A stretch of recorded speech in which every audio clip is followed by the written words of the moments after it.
बरेली के प्रेमनगर थाना क्षेत्र के भूड़ पडरिया मोहल्ले में रहने वाले योगेश सक्सेना उर्फ मन्नू नाथ मंदिर के पास रेडीमेड कपड़ों की एक दुकान में सेल्समैन की नौकरी करता था। 1 मार्च 2020 की रात वह दुकान से घर नहीं लौटा तो परिजनों को चिंता हुई। योगेश का बड़ा भाई अंशु भी घर के बाहर था। उसे फोन करके बताया गया तो उसने योगेश जिस दुकान पर काम करता था उसके मालिक जितेंद्र से पता किया तो उसने बताया कि योगेश तबीयत खराब होने की बात कहकर जल्दी दुकान से घर जाने के लिए निकल गया था। जब वह दुकान से जल्दी निकल गया था तो कहाँ गया वह प्रश्न योगेश के परिजनों के सामने मुंह बाए खड़ा था। उसे काफी तलाश की लेकिन कोई फायदा पता नहीं चला। 2 मार्च की सुबह बरेली थाना कोतवाली और कुमार ताकीजा के बीच में खाली पड़े मैदान में एक पेड़ के नीचे एक अज्ञात युवक की अधजली लाश पड़ी मिली। किसी ने लाश की सूचना थाना कोतवाली को दे दी। सूचना पाकर सीओ प्रथम अशोक कुमार और कोतवाली inspector Geetesh Kapil police team के साथ मौके पर पहुंच गए। पुलिस ने लाश व घटनास्थल का निरीक्षण किया। मृतक की उम्र यही कोई 30 से 35 वर्ष रही होगी। मृतक के गले व चेहरे पर धारदार हथियार के 4 गहरे घाव दिखाई दे रहे थे। मरने के बाद उसकी पहचान छिपाने के लिए उसकी लाश को जलाया गया था, जो कि पूरी तरह से नहीं जल पाई थी। पास ही में मृतक का मोबाइल भी जला हुआ बरामद हुआ। लाश की शिनाख्त के लिए आसपास के दुकानदारों को बुलाया गया। उनमें जितेंद्र नाम का एक दुकानदार भी था। उसने लाश देखी तो वह लाश पहचान गया क्योंकि वह लाश उसके शोरूम के सेल्समैन योगेश सक्सेना की थी। उसने तुरंत योगेश के भाई अंशु सक्सेना को योगेश की लाश मिलने की सूचना दे दी। सूचना पर योगेश की मां मुन्नी देवी व भाई अंशु मौके पर पहुंच गए और लाश की शिनाख्त कर दी। शिनाख्त होने के बाद लाश पोस्टमार्टम के लिए मोर्चरी भेज दी गई। इंस्पेक्टर गीतेश कपिल ने अंशु से पूछताछ की तो उसने बताया कि योगेश अपने दोस्त की बहन उमा से फोन पर बात करता रहता था। अपनी कमाई भी उसी पर लुटाता था। कई बार उसे समझाया लेकिन वह माना नहीं। कोतवाली आकर इंस्पेक्टर गीतेश की तरफ से अज्ञात के खिलाफ पाबंदी की धारा 302, 201 के तहत मुकदमा दर्ज करा दिया गया।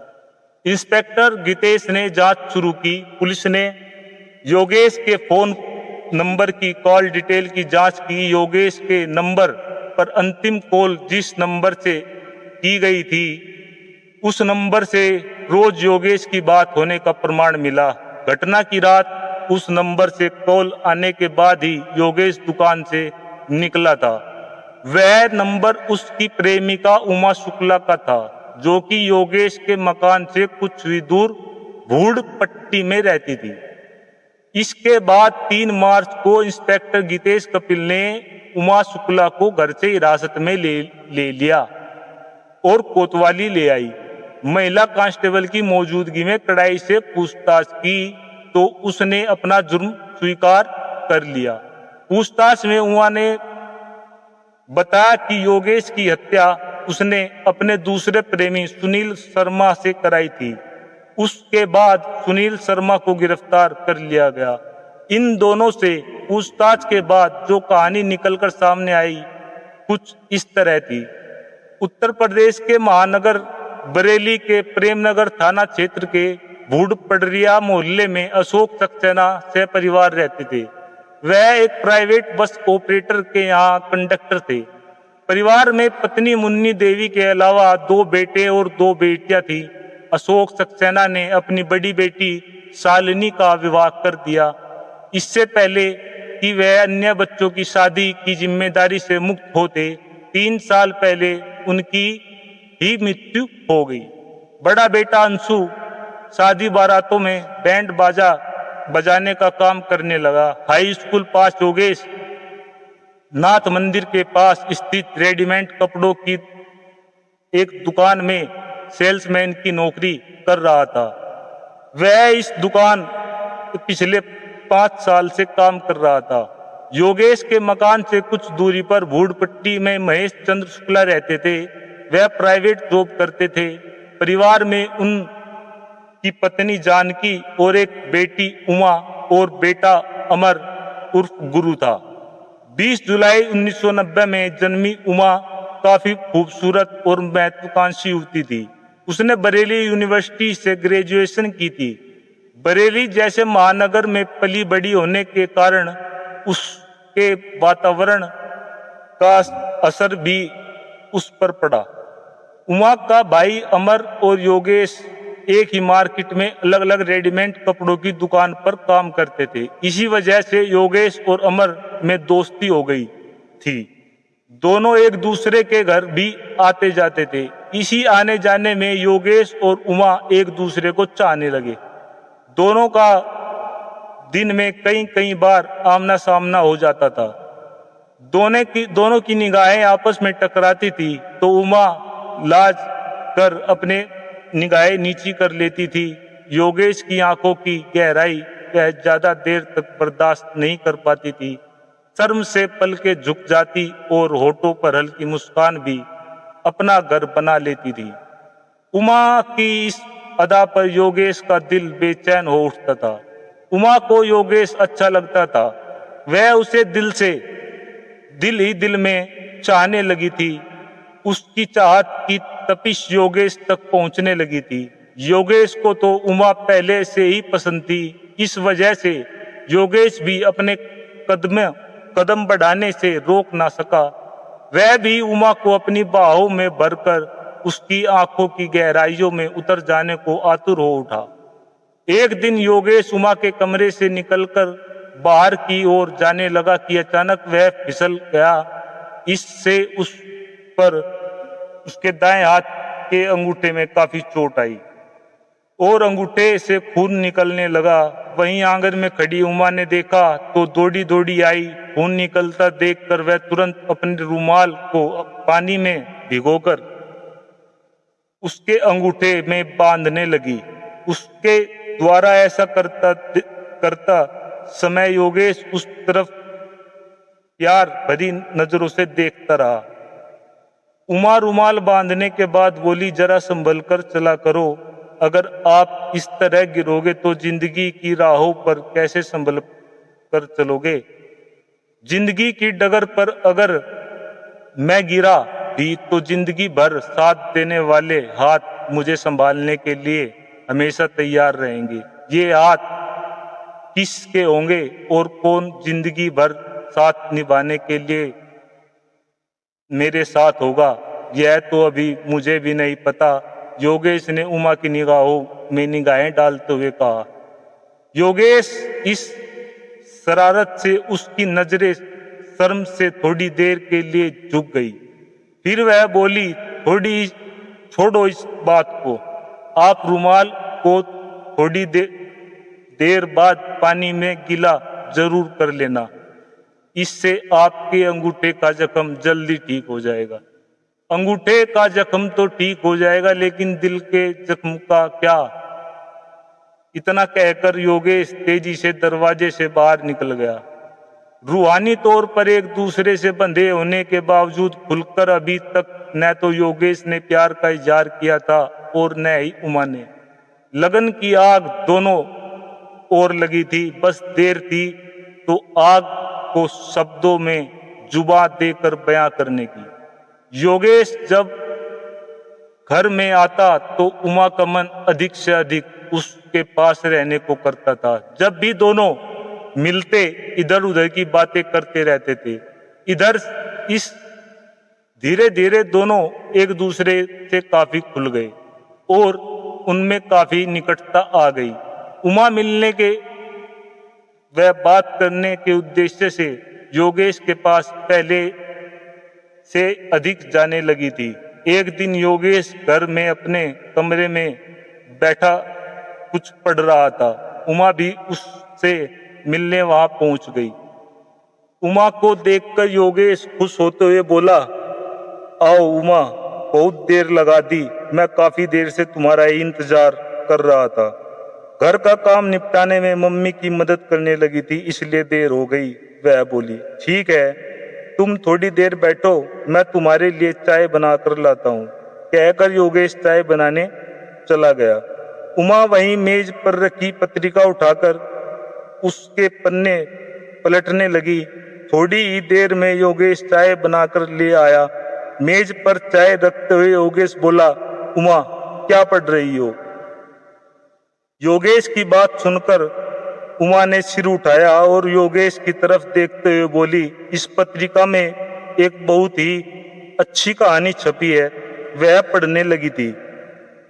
यह सुनकर योगेश भी उमा के पास बैठकर चाय पीते हुए उसी पत्रिका को पढ़ने में तल्लीन हो गया।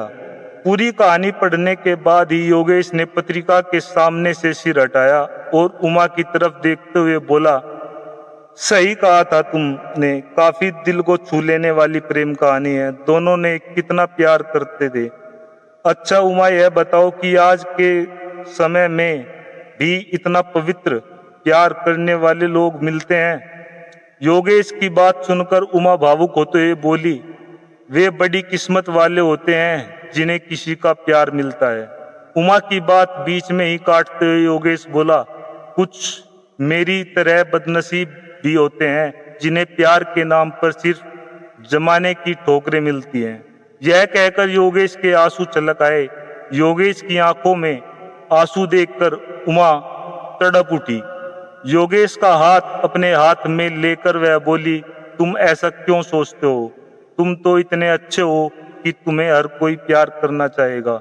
मैं तुमसे कई दिनों से एक बात करना चाहती थी, लेकिन इस डर से चुप रही, कहीं तुम बुरा न मान जाओ।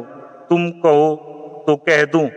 योगेश ने जब उसकी और प्रश्नवाचक निगाहों से देखा तो वह बोली, मैं तुमसे बहुत प्यार करती हूँ, लेकिन तुमसे कहने की हिम्मत नहीं जुटा पा रही थी। दिल की बात आज जुबां पर आ ही गई। उमा की बात योगेश सुनकर योगेश को विश्वास नहीं हो रहा था। वह उमा की तरफ देखते हुए बोला, क्यों तुम मेरा मजाक उड़ा रही हो? अगर मैं मान भी लूं कि तुम मुझसे प्यार करती हो तो क्या समाज के ठेकेदार हम दोनों को एक होने देंगे? क्योंकि हम एक ही जाति के नहीं हैं। जब हम प्यार करते हैं तो इस जमाने से भी टक्कर ले लेंगे। प्यार तो प्यार होता है, इसे धर्म और जाति की तराजू में नहीं तोला जा सकता। प्यार तो दो दिलों के मिलन का नाम है। उमा की बात सुनकर योगेश की आंखों में खुशी के आंसू छलक पड़े। फिर उसने उमा को बाहों में भरकर सीने से लगा लिया। उमा भी उसके शरीर से लिपट गई। दोनों एक दूसरे के साथ पाकर काफी खुश थे। दोनों का प्यार दिनों दिन परवान चढ़ने लगा। दोनों के परिवारों को भी इस बात का पता चल गया। योगेश की बहनों और भाई ने योगेश को काफी समझाया कि वह उमा के चक्कर में न पड़े, लेकिन योगेश नहीं माना। दूसरी ओर उमा के पिता ने भी उसके लिए रिश्ता तलाशना शुरू कर दिया। जल्द ही बुलंदशहर के रमेश नाम से उमा का रिश्ता पक्का कर दिया गया। उमा और योगेश कुछ न कर सके, सिर्फ हाथ मलते रह गए। प्रेमिका की शादी किसी और से तय होने पर योगेश पर तो जैसे दुखों का पहाड़ टूट पड़ा। वह दिन रात उमा की यादों में खोया रहता था और उसे कही गई बातें याद करता था। 27 नवंबर 2014 को उमा का विवाह रमेश से हो गया। उमा बेमन से अपनी ससुराल चली गई, लेकिन विवाह के बाद उसका पति से मनमुटाव होने लगा।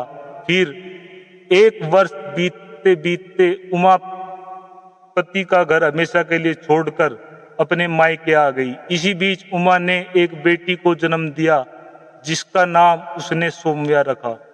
उमा अब पति रमेश से हमेशा के लिए छुटकारा पाना चाहती थी, लिहाजा उसने अपने तलाक का मुकदमा भी दायर नहीं किया था। एक बार फिर से उमा ने योगेश एक दूसरे से मिलने लगे। अब योगेश उमा को अपने से दूर जाने नहीं देना चाहता था। किस्मत ने उसे फिर से उमा का हाथ और साथ पाने के लिए उसे उमा से मिला दिया था।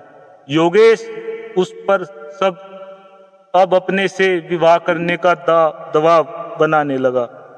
उमा मायके आई तो वह अपना खर्च उठाने के लिए गंगाचरण अस्पताल के पास स्थित एक कैफे में काम करने लगी। इसी बीच उमा की दोस्ती भूड़पट्टी में रहने वाले सुनील शर्मा से हो गई। 32 वर्षीय सुनील शर्मा अविवाहित था और बरेली के इज्जत नगर में स्थित Indian veterinary research institute IVRM में संविदा पर स्टोर कीपर के पद पर तैनात था। दोनों की दोस्ती जल्द ही प्यार में बदल गई।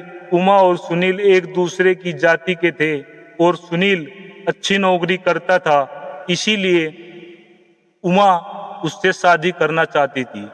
योगेश उसकी जाति का भी नहीं था और सेल्समैन की छोटी सी नौकरी करता था।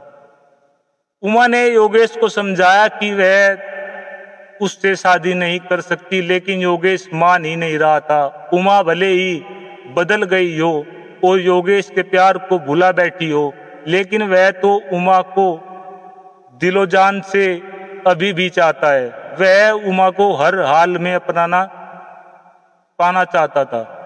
जब योगेश किसी तरह से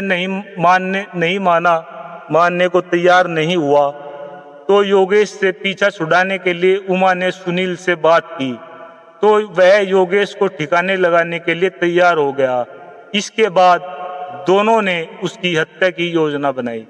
योजना अनुसार 1 मार्च को उमा अपने ऑफिस में थी।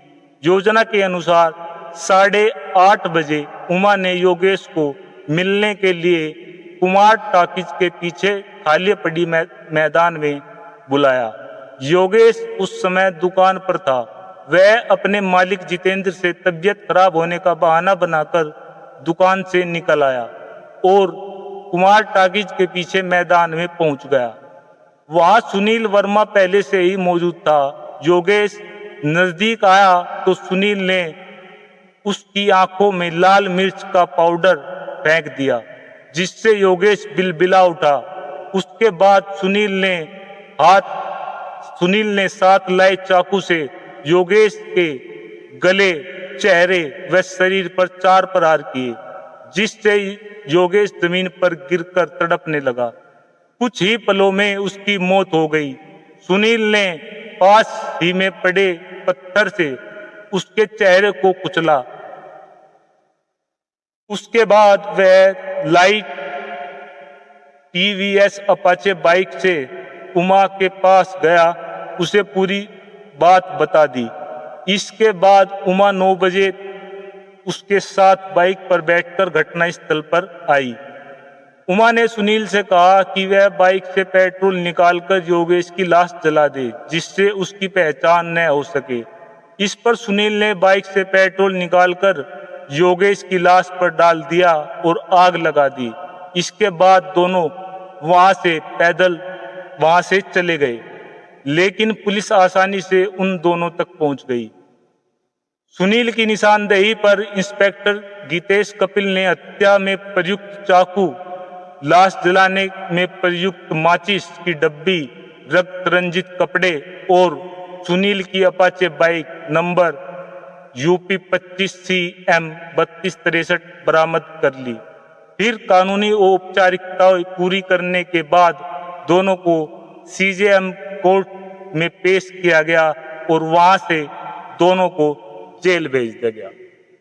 धन्यवाद साथियों, मिलते हैं अगली कहानी।